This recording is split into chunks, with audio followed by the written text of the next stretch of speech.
Muy buenos días, feliz martes para toda Latinoamérica. Estamos aquí en una nueva emisión del ciclo de Salesforce Trailblazers latinoamericanos, en el que compartimos un rato siempre muy agradable con personalidades referentes destacadas de la región. Hoy tenemos un invitado increíble, es un honor para nosotros recibirlo. Así que sin más preámbulos, yo quisiera decir boa terça, presidente. Seja muito bem-vindo a nosso ciclo. Y presidente Cardoso, para romper el hielo, como nos gusta hacer en este ciclo, queremos que el invitado se presente, que nos cuente quién es. Entonces, yo le preguntaría, presidente Cardoso, ¿quién es Fernando Cardoso y cuál es su sueño? Bueno, vamos a ver. Bueno, ¿quién soy yo? Yo soy básicamente un pesquisador, hago investigaciones así, ¿no? Ahora ya no hago casi nada, pero de campo en sociología. Me he entrenado en la Universidad de São Paulo como investigador. Luego empecé mi carrera académica en la Facultad de Economía de la Universidad de São Paulo. Yo tenía 20 años, yo creo. Y cuando el rector tuvo que dar bajaron una orden permitiéndome que enseñara sin haber terminado el curso. Entonces, desde aquel momento, yo pasé a enseñar en la Universidad de São Paulo.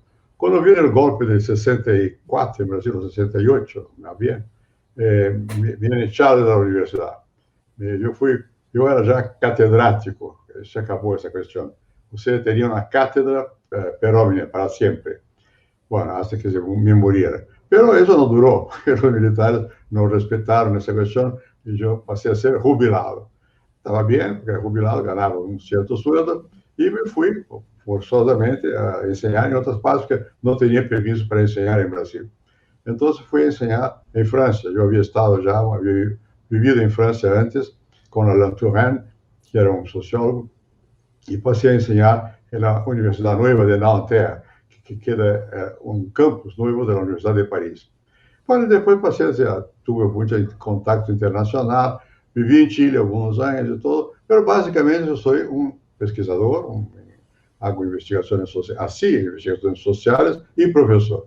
De pronto la vida política me tomó. Mi padre era diputado, mi familia tiene una cierta vinculación, tuvo en el pasado con el gobierno, o con los varios gobiernos, cambiaron, que también fueron muy críticos. Mi abuelo fue uno de los jefes de la revolución del 22, acá en Brasil, que es conocida. Bueno, en fin, yo tenía una vinculación, pero nunca estuve yo metido en la vida política. Yo estaba en la universidad. Hasta que, por circunstancias, pues el rey me consideró como subversivo. ¿Qué voy a hacer? Mejor hacerlo, ¿no? Entonces fui a hacer contra el gobierno. Y por eso me he vuelto. Primero fui senador suplente del gobernador Montoro. Cuando Montoro se eligió gobernador de São Paulo, yo entonces era profesor en Berkeley. El profesor de Bella, que es un sociólogo de religión ahí en Berkeley, me dijo, mire, usted puede quedarse aquí que está con tenure, o sea, con una especie de cátedra. Yo, no, muchas gracias, que yo vuelvo a Brasil, que tengo una silla en el Congreso brasileño, porque Montoro se ha vuelto gobernador. A partir de ese momento, bueno, pasé a tener una actividad política más abierta, y era mi colega Itamar Franco, que se ha transformado en presidente de la República, me invitó para ser ministro del Exterior, fui, y luego me puso una cosa que para mí es totalmente sorprendente, ministro de Finanzas. Bueno, era una cosa pesada, porque la inflación era muy fuerte. Hicimos un plan real, que funcionó, y terminamos con la inflación, por la galopante que había. A partir de ahí, claro, me hice popular. Me he vuelto presidente, fui presidente 2 años. Cuando terminó el segundo mandato, que era permitido, mas no más, yo dije a mi mujer, vamos salir de Brasil.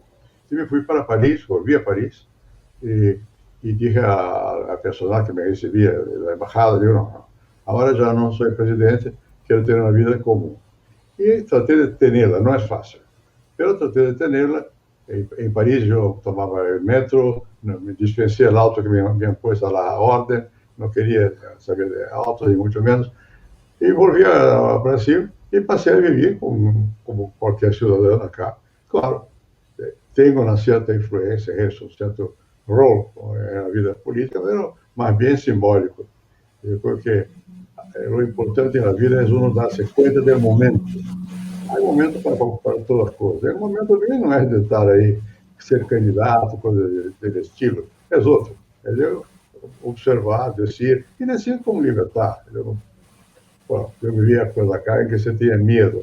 Ahora no se tiene miedo. Hay libertad, hay democracia. Se puede decir lo que no, se piensa. Así fue, sobreviviendo. Y ahora esa mal dicha enfermedad que nos apabulla, ¿no? Pone miedo porque, bueno, a mi edad, si me pega un coronavirus de ese, la me voy, ¿no? Pero tampoco voy a esperar que eso ocurra. Si ocurre, no se voy a hacer nada. Someterme. Es así bien. Presidente, ¿y cuál es su sueño? ¿Con qué sueña? Bueno, yo creo que el sueño no es personal. Yo vivo bien, nunca fui persona, nunca fui rico y ni pobre tampoco. Entonces, vivo bien, no tengo anhelos personales mayores, salvo de mantener a la familia, los nietos, no sé cuánto. Pero yo creo que más bien la cuestión de la vida en sociedad. Como expresidente, me preocupa que el Brasil sea capaz de tener una cultura que permita a la gente una vida decente. O sea, que todos trabajen y que puedan ganar algo para sobrevivir. No dependen de terceros y tengan dignidad en lo personal. Eso que me parece que es importante en una sociedad decente. Yo viví en Europa.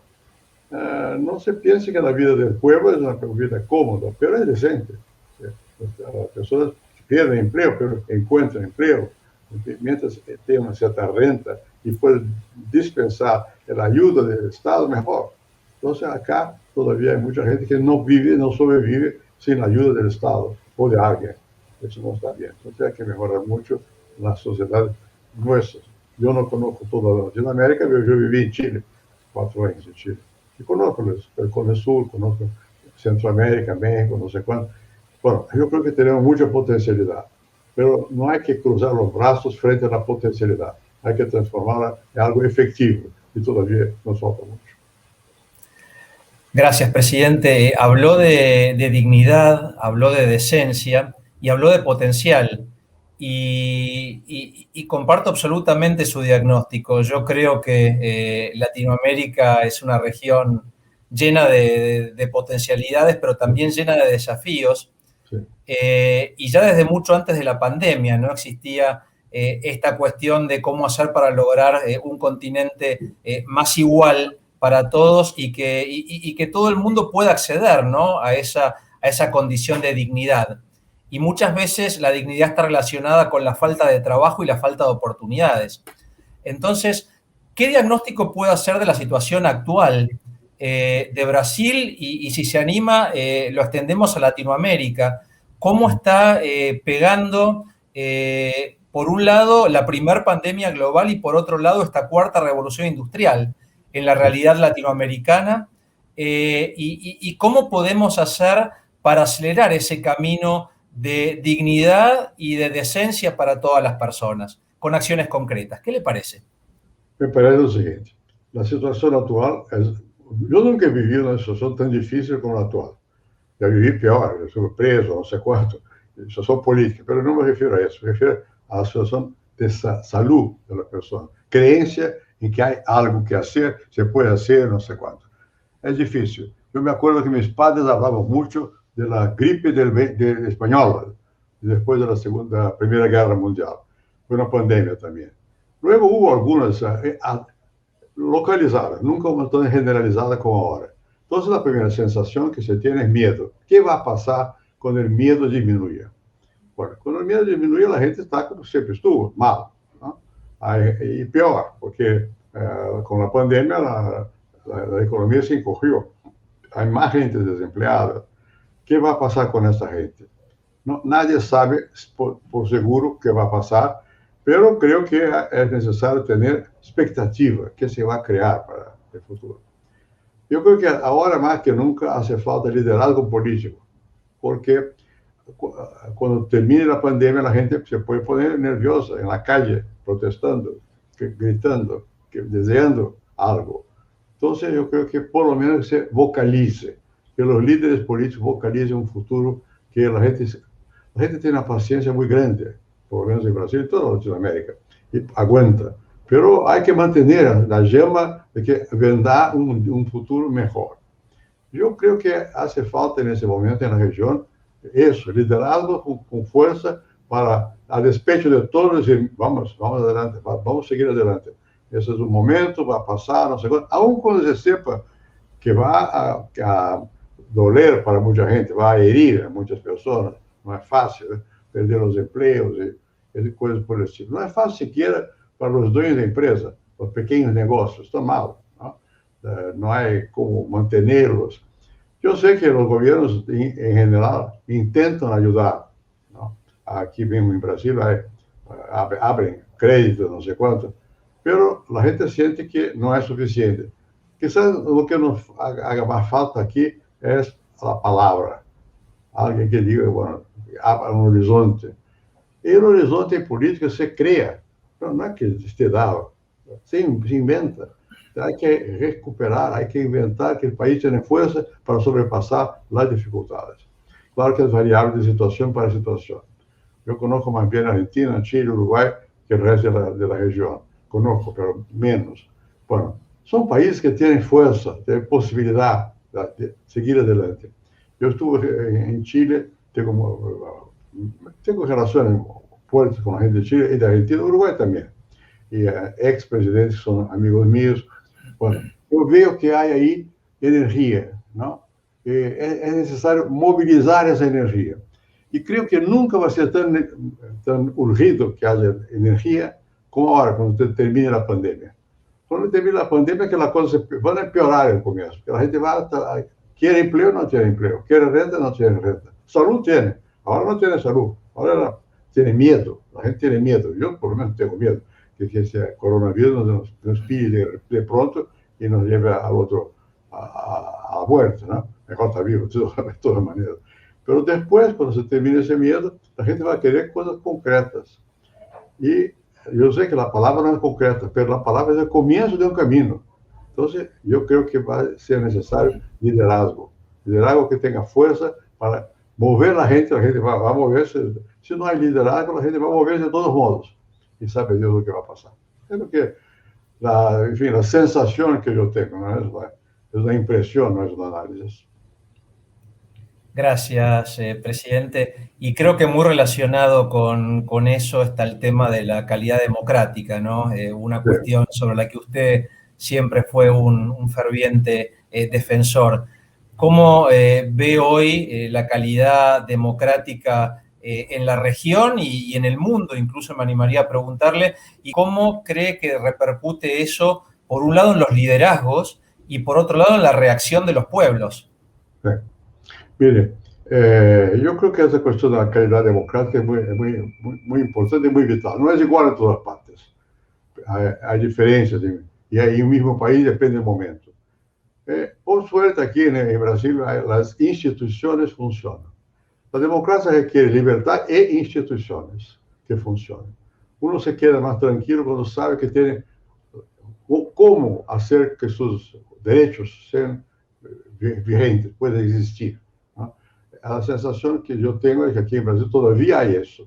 La gente habla muy a menudo de que el presidente tiene sus impulsos antidemocráticos, pero eso no es lo que cuenta. Cuenta también, pero lo que cuenta más es saber si las instituciones son capaces de absorber los impulsos no democráticos o no. Yo creo que aquí sí, la prensa es muy libre. De la que yo conozco en la región, en este momento hay mucha libertad de prensa. Eh, los gobiernos cambian y depende de las preferencias de cada quien. Un gobierno mejor o peor depende un poco del juicio de las personas. Pero en general las instituciones se han fortalecido en la región. O sea, vivimos en un continente donde hay instituciones y hay libertad. La libertad de prensa vale mucho, porque cuando no hay libertad de prensa es el comienzo que la dictadura se acerca, ¿no? Aquí hay libertad de prensa. No quiere decir que la prensa diga la verdad. La verdad es un concepto muy difícil de justificar, de decirlo, porque, bueno, cada quien tiene su verdad y uno cree que los diarios mienten. No, no es que mientan, expresa un sentimiento que no coincide a veces con lo de uno, pero mejor que haya varios, que se puede mostrar que hay diferenciación de opiniones. Yo que yo sepa, en el continente hay esa situación. Yo conozco muy poco Cuba, no sé cómo, pero parece ser que no hay. Pero había que conocerla mejor. Yo fui solo una vez a Cuba, no conozco, y conozco bien la América del Sur, Colombia, México, Centroamérica, no sé cuánto. Ahí hay libertad, ¿no?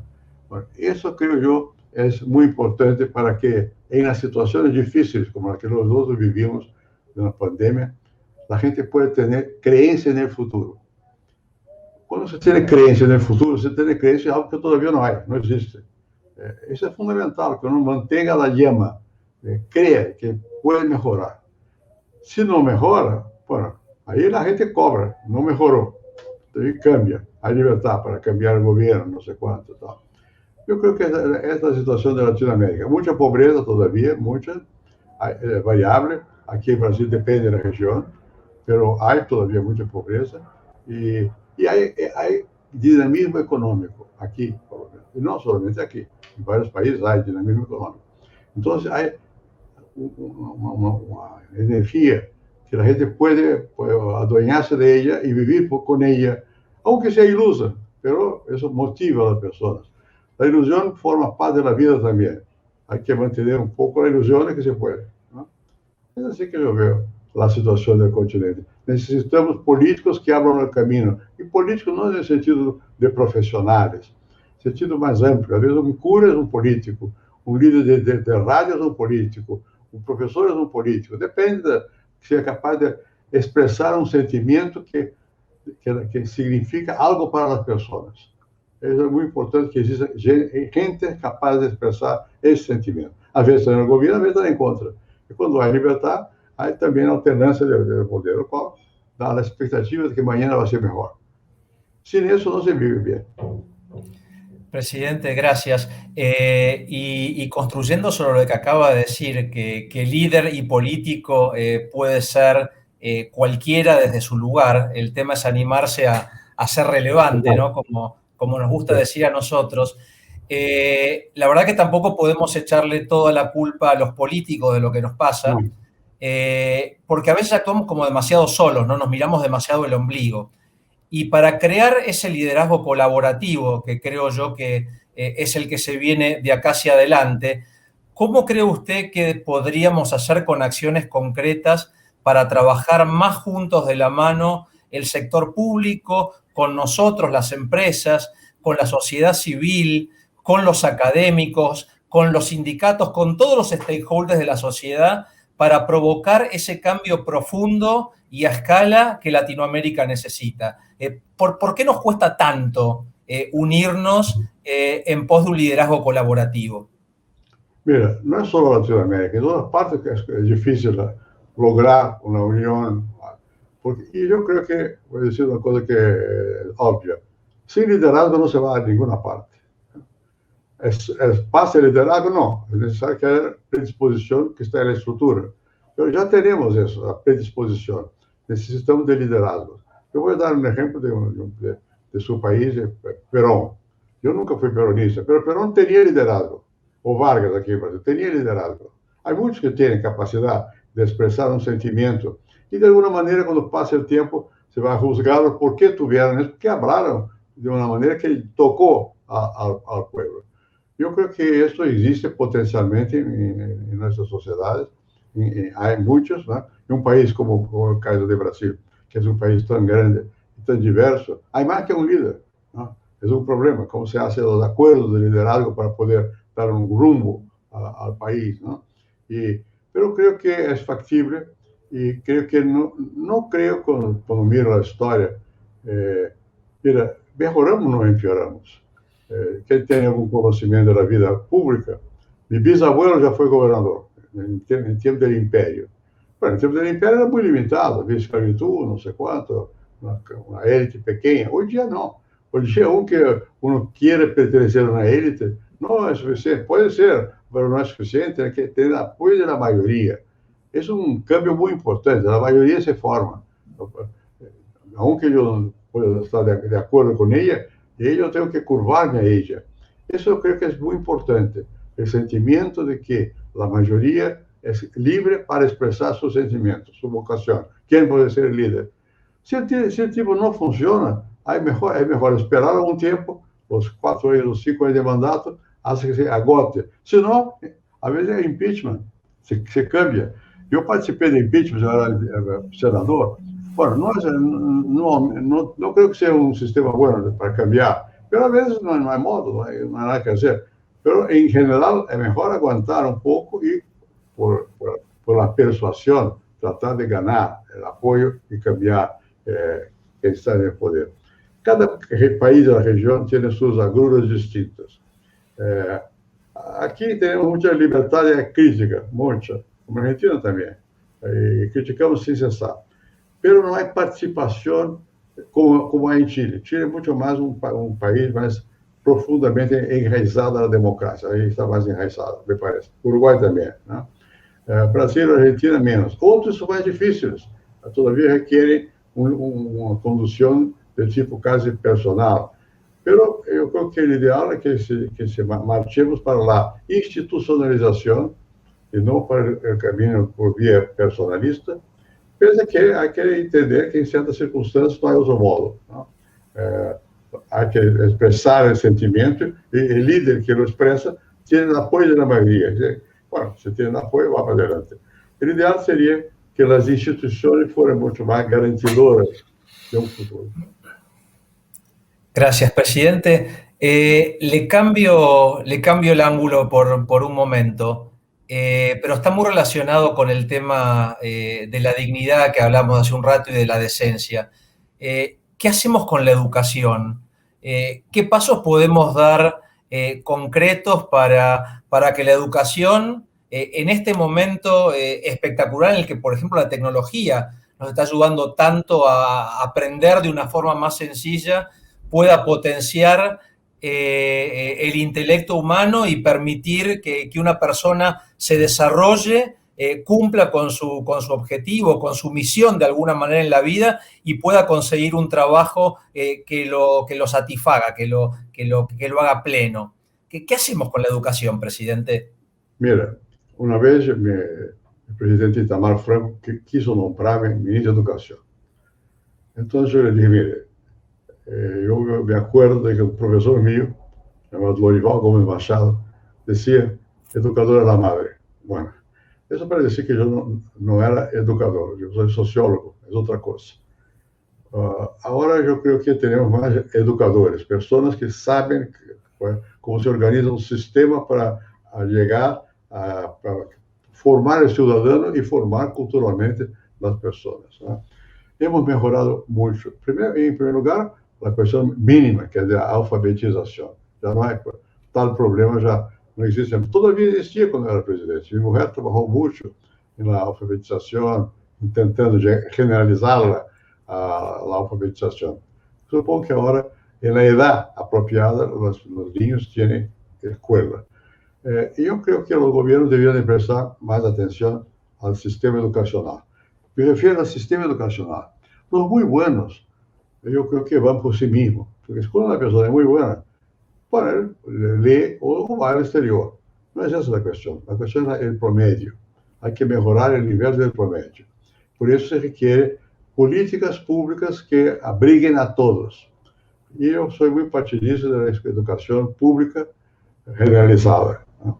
Yo, por mis circunstancias, yo hice mi formación primaria y secundaria en colegios privados. No es bueno, mejor que fueran públicos, ¿no? Cuando se llega a la universidad, yo hice la universidad pública, que es la Universidad de São Paulo. La universidad, se ve que los que vienen del sentido de la escuela pública tienen una formación más igualitaria, mejor, ¿no? Para la democracia, y además también es posible tener educación pública de buena calidad. Yo creo que es la responsabilidad primordial de quien mire lo que pasa en nuestra región es mejorar el nivel educacional, darle más importancia a los educadores. Yo tengo una hija que es educadora, vive en España, no sé cuánto, en Brasil, tratando de la educación fundamental, la escuela primaria. Ella no es profesora de la universidad, pero le gusta la enseñanza primaria. Yo creo que lo más importante es la formación generalizada en la escuela inicial, que ahí es donde se forma realmente el gusto por avanzar. Y después uno va más o menos solo, más o menos. Es bueno tener una formación más organizada, va más o menos solo. Yo tengo alguna información, yo enseñé en Chile, enseñé en Brasil, enseñé en Estados Unidos, en Inglaterra, en Francia, en varias partes. Bueno, se sabe, la calidad de la enseñanza cambia de país a país, etc. Y es importante, los países que avanzan más son los que tienen educación buena. Y en Estados Unidos, que uno piensa que no es así. Entonces, Estados Unidos es un país donde la educación es muy cuidada, hay mucha atención pública y privada, las familias tienen interés en que los hijos estudien, ¿no? No hay educación que se base solamente en la voluntad de la persona o de la escuela, requiere la familia, la participación. Y eso requiere que la gente tenga un poco más de conciencia del papel de la educación. Yo creo que, por suerte, en América Latina es creciente la preocupación con la educación. Sin hablar de los precursores, aquí en Brasil, Guido Teixeira, Fernando Azevedo y varios otros de la escuela, inspirados en Argentina. La escuela primaria en Argentina, los comienzos de la generalización de la enseñanza en Argentina. Después yo vi en Chile también, había mucha preocupación con la educación. Entonces, yo creo que eso es fundamental. Cuando uno piensa en el desarrollo como solamente desde el punto de vista económico, se equivoca. Porque hoy día la economía requiere conocimiento. La economía es del conocimiento. Entonces requiere que haya una preparación para que la persona se abra, pueda captar lo que hay de nuevo en el mundo y cooperar con esa novedad. Yo sé también que hoy día, por intermedio de ese instrumento que estamos hablando aquí, formamos una red y podemos tomar conocimiento de lo que pasa en varias partes del mundo, lo cual es importante. Yo no soy pesimista, al contrario. Yo creo que las generaciones actuales tienen mejores condiciones de acceso que la mía, por ejemplo. Ahora es mucho más fácil, uno tiene una computadora en casa, basta, ya tiene información suficiente, ¿no?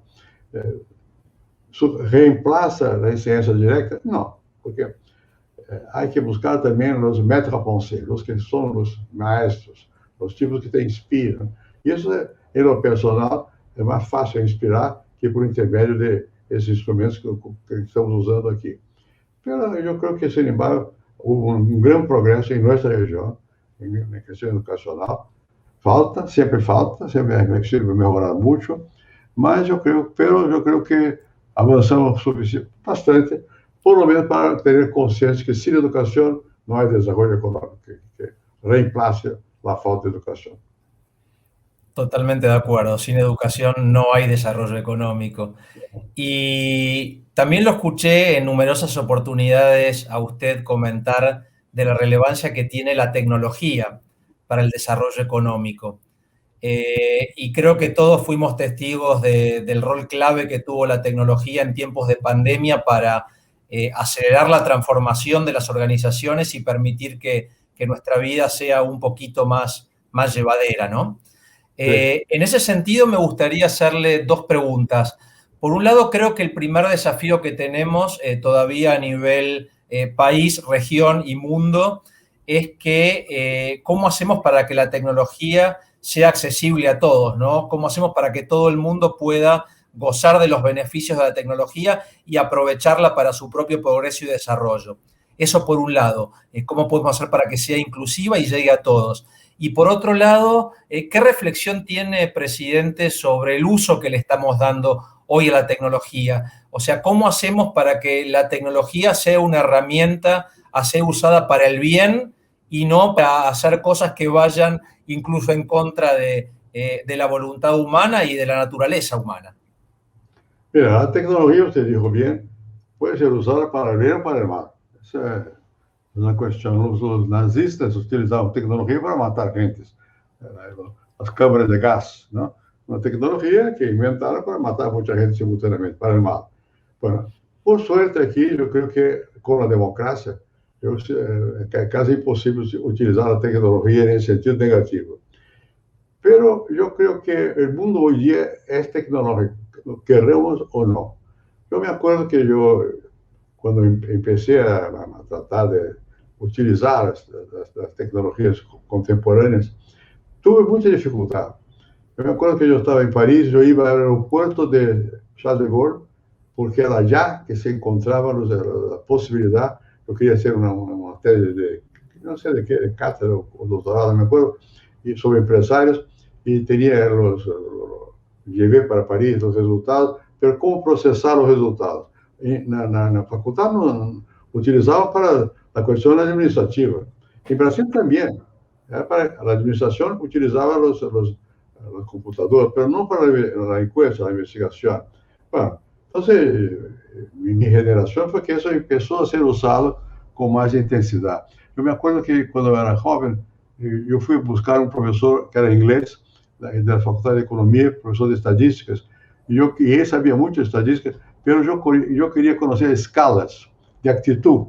Y él no sabía que era eso, no había costumbre de utilización, cómo se utiliza escala de actitud, ¿no? Entonces yo creo que eso no pasa más. Los más jóvenes ya nacen en ese otro mundo. Yo tengo nietos que estudiaron en Estados Unidos, en Harvard, y saben, desde van para allá y allá que no tiene un mínimo de conocimiento de tecnología no hace nada.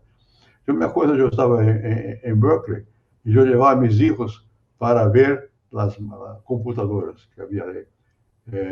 Pero los chicos tenían, ¿cómo se llama? Los pelos tranzados, ¿no? Y fotos de Guevara por todos lados.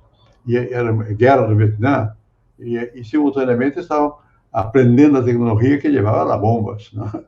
Era un poco contradictorio, pero la gente jugaba.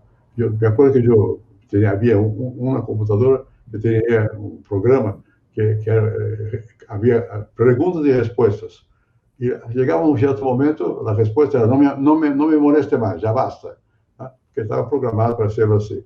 Bueno, entonces yo aprendí así, aprendí que vivía en un ambiente que llevaba, que era necesario tener algún conocimiento. Todavía hoy, yo no soy bueno en esa cuestión, pero me muevo más o menos solo. Mis nietos son mejores que yo, porque las nuevas generaciones son más abiertas a las tecnologías. Y el futuro va a ser tecnológico, queramos o no. Entonces, es mejor que tratemos de aprender un poco más a usar las tecnologías modernas, ¿no?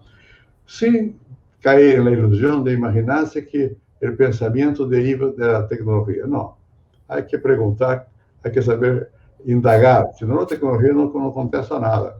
Va a contestar, no me moleste más, algo así. Pero no lo que uno quiere saber. No creo que sea reemplazar el hombre por la máquina. Es convivir el hombre y la máquina. El hombre tiene que saber utilizar la máquina, pero él tiene su capacidad de juicio, de formación de valores y de saber juzgar, ¿no?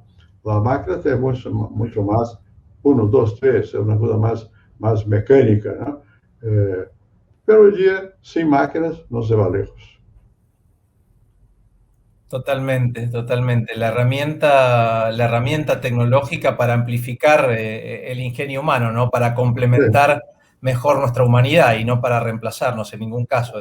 Creo que siempre va a ser uno más uno y tenemos cierto. que usarla en ese sentido. Mira, quando Eh, eu era presidente, eu tinha uma computadora e eu la usava em meu despacho, porque eu queria saber o que dizia, a informação. Para isso serve, né, para formar sua opinião, não sei quanto. Então, pero, claro que uno mantiene su juicio. Es responsable por lo que va a hacer. La computadora no es responsable por nada. Sencillamente da un resultado. Después tiene que ser interpretado, ¿no? Así es. Presidente, y vamos a otro de los stakeholders relevantes que tenemos que cuidar, que es el planeta, que es el medio ambiente. ¿Cómo ve usted la situación en la región en la región y en el mundo, ¿no? ¿Y qué medidas concretas cree que podemos tomar para dejar de hablar del peligro del medio ambiente y actuar con hechos concretos ya mismo para atacar este problema tan acuciante? Mira, yo voy a cumplir 90 años, cumplir 90 años. Bueno, en mi periodo de joven, la idea común era que es inagotable el medio ambiente. No se prestaba ninguna atención. Mi madre nació en Manaus, en la Amazonía. Entonces hablaba de la Amazonía, una cosa infinita. Bueno, no es más así. Hoy día la gente tiene preocupación con los límites del crecimiento y el agotamiento de la naturaleza, no sé cuánto. Yo tenía un amigo acá en Brasil que se llamaba Ignacio Sachs, todavía vive, está en profesor en Francia. Ignacio Sachs, con un otro llamado Marc Nerfan, crearon grupos de hacia un otro desarrollo en Suiza. Yo pertenecí a ese grupo y Marc Nerfan fue el secretario general de la primera conferencia sobre el clima de la ONU. Bom, en aquel entonces, incluso para mí, era una cosa un poco rara. ¿Qué será? Tanta preocupación con la cuestión del medio ambiente. Hoy día es normal, ¿no? Hoy día se sabe que hay la posibilidad del agotamiento de los recursos naturales y que no son reproducibles. Y por consecuencia, no es que no hay que utilizarlos, pero hay que saber utilizarlos. Aquí en Brasil hay mucha discusión sobre la región amazónica ahora. ¿Por qué? Porque la gente está utilizando de una manera salvaje, corta los árboles y no sé cuánto, y hay mucha crítica de esa cuestión, con razón. Yo no soy pesimista en cuanto a necesidad, a que sea posible aumentar la conciencia ecológica, pero hay que aumentarla, hay que tener conciencia de que hay límites en la naturaleza. La naturaleza no es inagotable, puede agotarse. Entonces hay que saber manejar la naturaleza. Nunca fui partidista de que no se toque la naturaleza. No, si no se toca no hay civilización. Pero ¿por qué aquí en Brasil es muy visible eso? En el campo, la persona que habita en las haciendas, alrededor de su casa, no hay árboles. ¿Por qué? Porque los animales vienen juntos. Hay una razón para eso. Ahora, si empieza a deshacer todas las árboles, los animales no tienen más por dónde ir, van a agotarse también, y uno necesita de vida animal, y por ende, la vida humana necesita también de la vida vegetal, de la vida animal. En fin, hay que tener un poco más de conciencia. Yo creo que las escuelas deberían de ser más, yo voy a hablar de lo que no sé, porque no estoy enseñando en las escuelas primarias, pero la escuela fundamental tendría que crear ese sentimiento de que se puede tocar la naturaleza, pero hay que respetarla. Y solo no se repone, hay que cuidar, ¿no? Claro que la responsabilidad más grande es del gobierno, pero cada quien tiene que ayudar en ese proceso de respetar la naturaleza, tocarla, cambiarla, pero cuidado, que hay condiciones de vida que no se reproducen si no hay ciertas condiciones que permiten la reproducción. Y entre la condición de vida está el propio hombre. Estamos lejos de eso, pero mejor advertir. Gracias, presidente. Lo llevo por un momento al terreno de la conducta humana, ¿no? Y la sociología, si me permite. Escuchamos decir por ahí que tenemos que aprender de este momento tan raro en el que estamos viviendo, y que de todo lo que estamos cosechando en este momento como aprendizaje de la mía, vamos a salir mejores y fortalecidos. ¿Cómo ve usted la salida de la pandemia? ¿Por qué no tomamos conciencia ya de entrada de muchas cosas y empezamos a actuar en este preciso momento y no seguimos esperando en el futuro cuando salgamos de la pandemia? O sea, ¿por qué no se ve una reacción de la sociedad fuerte de reconocer la vulnerabilidad que tenemos en momentos como estos y no empezamos a actuar ya? ¿Por qué todo parece que lo dejamos para el futuro, para más adelante? Es que casi siempre se deja para más adelante, ¿no? Uno cree que habrá condiciones, ¿no? Pero yo creo que estoy a su lado. Creo que es mejor pensarlo desde ya. ¿Qué va a pasar cuando se termine la pandemia? Yo creo y espero que el pueblo sea más exigente, que desee más, ¿no? Se dé cuenta de que, mire, nosotros somos en parte responsables, no cuidamos suficientemente para evitar que hubiera el contagio, ¿no? El contagio ahora ya se sabe que es peligroso, no sé cuánto, pero hubo un cierto relajamiento en esa cuestión. Dejamos que la cosa ocurriese primero, ¿no? Bueno, ojalá sea posible tener una conciencia más aguda de las condiciones de propagación de esos virus, que son peligrosos. No es la primera vez que hay una cosa de ese tipo, pero quizás sea la primera vez en el mundo contemporáneo que tenga con tal magnitud, ¿no? Y entonces uno vuelve al pensamiento casi religioso, pulvis est et pulvis reverteris, se dice en latín. Quer dizer, eres polvo y al polvo volverás, ¿no? Bueno, porque el virus toca a todos, a los viejos, a los ricos, a los pobres, no sé cuánto. Bueno, ¿cuál es la diferencia? Es que empezó por los que viajan el contagio. Hoy día está penetrando más profundamente en la sociedad. Y los que más van a sufrir son los más pobres, que tienen menos apoyo del Estado. Pero, de todas maneras, hay que tomar cuidado porque eso va a alcanzar a todos. ¿Será que después de esa pandemia tendremos una conciencia más aguda de la necesidad sanitaria de haber...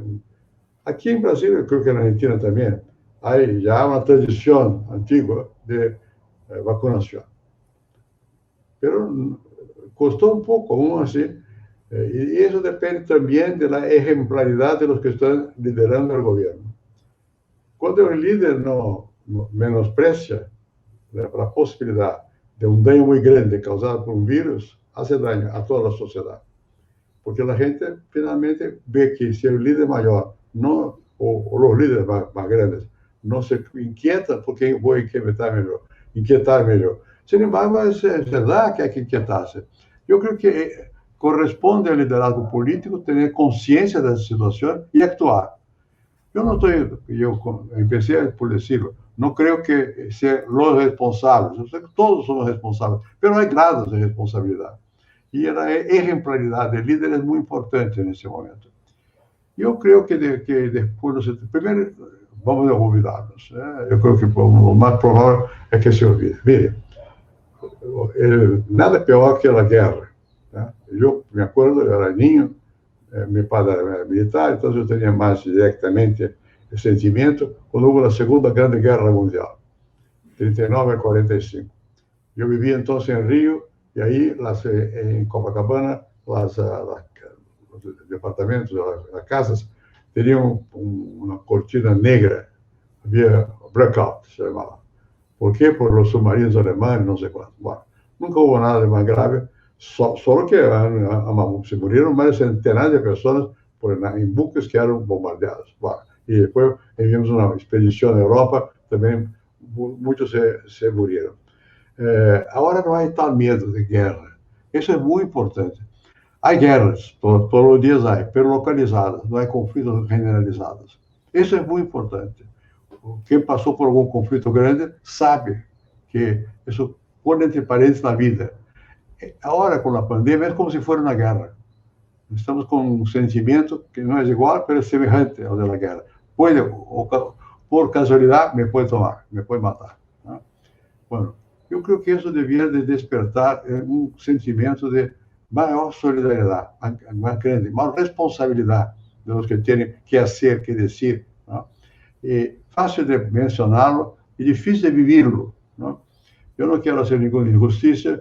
Como yo fui presidente, yo sé que no siempre los presidentes están al tanto de lo que pasa, pero era mejor que tuvieran una actitud más abierta para darse cuenta de que la situación es anómala y esa anomalía puede volver, ¿no? Y ella va a dejar alguna consecuencia. La gente va a olvidar, pero de todas maneras el costo es elevado de cuando ocurren estas pandemias. Es mejor prepararse que curarse sin saber de qué, ¿no? Y yo creo que alguna experiencia positiva, a pesar de la negatividad en sí misma de la pandemia, va a quedar. Depende de nosotros. Y depende mucho de los que son responsables por mantener la memoria, o escribir, hablar, no sé cuánto, para que la gente no se olvide de que, bueno, cuidado, hay que estar siempre atento, no poner en miedo a la población, pero cuidado, hay que tener cuidado. Y a la higiene cuenta en esas cuestiones, la salud pública cuenta también. En fin, ojalá sea posible sacar algunas lecciones positivas de toda esa tragedia que estamos viviendo. Que así sea. Presidente, hablamos del rol del sector público en la recuperación, pero claramente las empresas, el mundo de los negocios también puede ser una gran plataforma para el cambio. ¿Qué rol le ve usted al mundo empresario en la recuperación económica y cuál es su diagnóstico de cómo está interactuando el sector privado con el sector público para trabajar juntos en esa recuperación? ¿Qué nos falta? ¿Qué podemos hacer ya? Mire, yo creo que hubo un cambio muy grande en nuestra región, en lo que hace a la acción conjunta del Estado y del sector económico productivo y de la sociedad en general.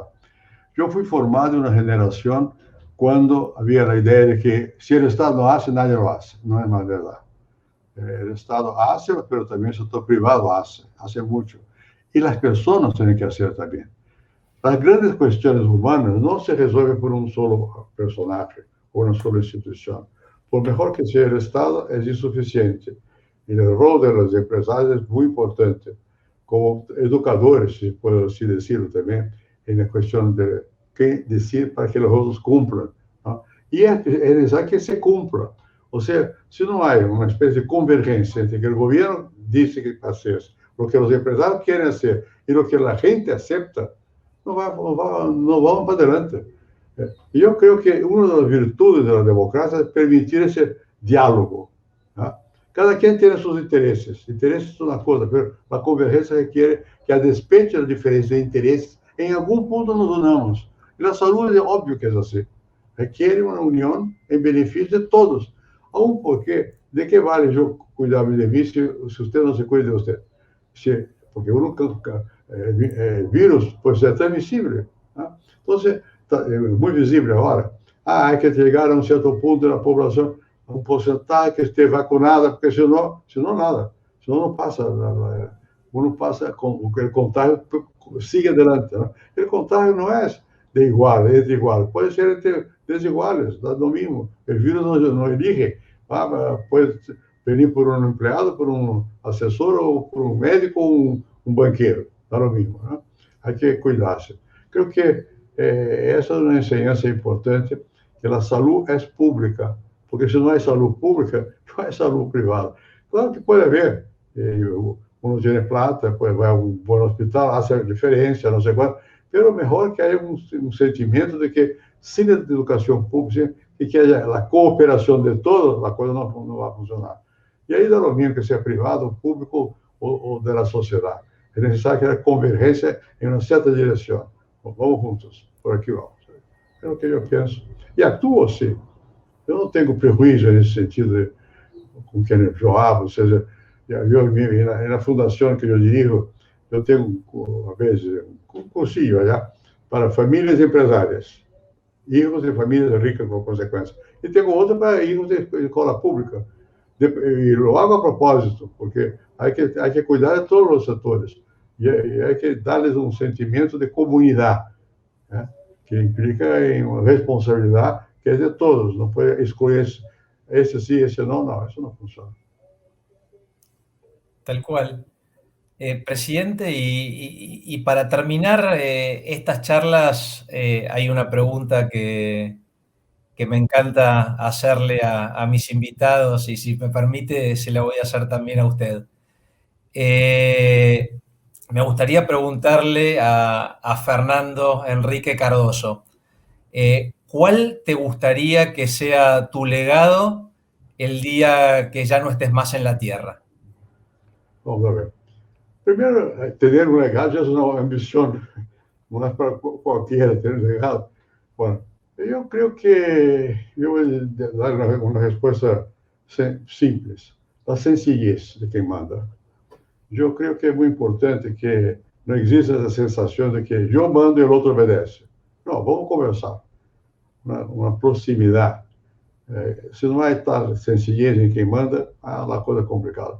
Se quem manda pensa que tem autoridade porque é divino, está perdido. Ou porque nasceu em tal família, está perdido. Ou porque tuvo el voto, está perdido. Porque el voto tuvo, não tem. Há que ter sempre a abertura suficiente para dar-se conta de que, bueno, por mais que uno haga, não hacen os outros. Há que compartilhar um sentimento para que a coisa possa avançar. Deixar algum legado e deixar isso, eu creio.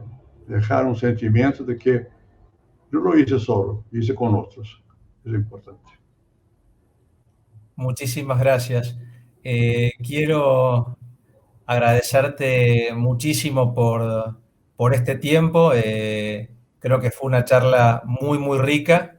Te expreso toda mi admiración por tu trayectoria y gracias por habernos inspirado durante este largo camino.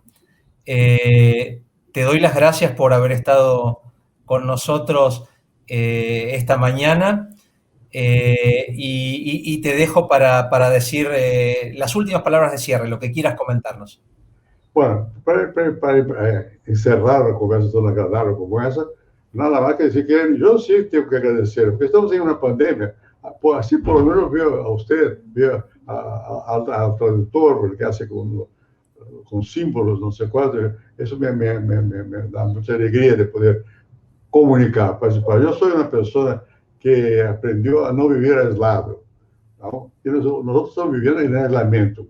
Como você pode romper esse isolamento? É com esse tipo de encontro. Ojalá isso haya sido de provecho, provendo da experiência, entre muitos que nos estão escutando, e especialmente a vocês que organizaram. Muitíssimas graças e contem comigo sempre. Adiós. Un placer enorme. Muchísimas gracias y gracias a todos los que nos están escuchando. Que tengan un muy buen día. Gracias a usted también.